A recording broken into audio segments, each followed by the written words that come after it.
देशामध्ये petrol diesel दराचा भडका. देशभरामध्ये पेट्रोल डिझेलच्या दरात 3 रुपयांची वाढ. केंद्र सरकारचा निर्णय.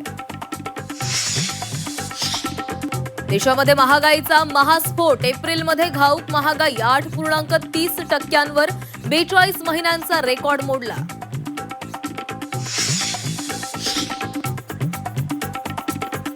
काटकसरीवरून परब. शेलारांमध्ये मिश्कील चर्चा. मोदींची खिल्ली उडवल्याचा आरोप. शेलारांचा व्हिडिओ. सुषमा अंधारेंकडून ट्विट. आर्थिक काटकसरीचं आवाहन 5 राज्यांच्या निवडणुकीनंतर का केलं? काटकसरीवरून शरद पवारांचा पंतप्रधान नरेंद्र मोदींना सवाल. पंतप्रधान मोदी आजपासून युरोप आणि युएई सह 5 देशांच्या दौऱ्यावर जाणार. जगभरातील भूराजकीय अस्थिरतेच्या पार्श्वभूमीवर दौरा.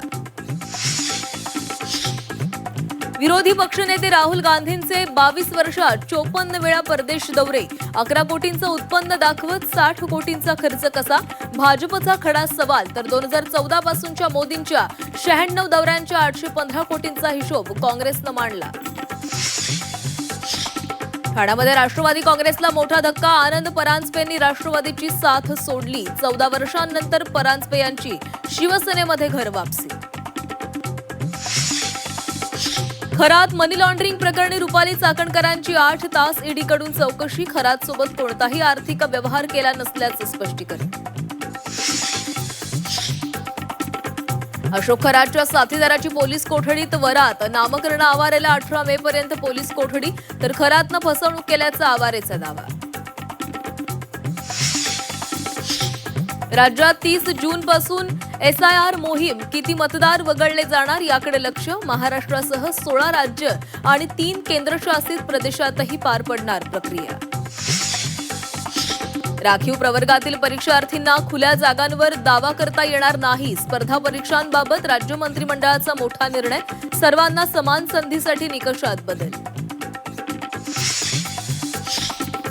मुंबईमध्ये आजपासून 10% पाणी कपात लागू. धरणांमधील पाणीसाठा घटल्यानं महापालिका प्रशासनाचा निर्णय. मुंबईकरांना पाणी जपून वापरण्याचं आवाहन.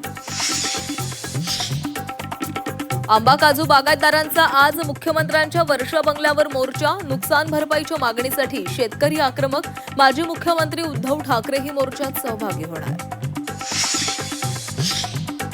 प्रियकराची हत्या करत मृतदेह ड्रममध्ये लपवला. मुंब्रा परिसरामधील धक्कादायक घटना. पोलिसांकडून आरोपी मेहजबीनसह साथीदार अटकेत.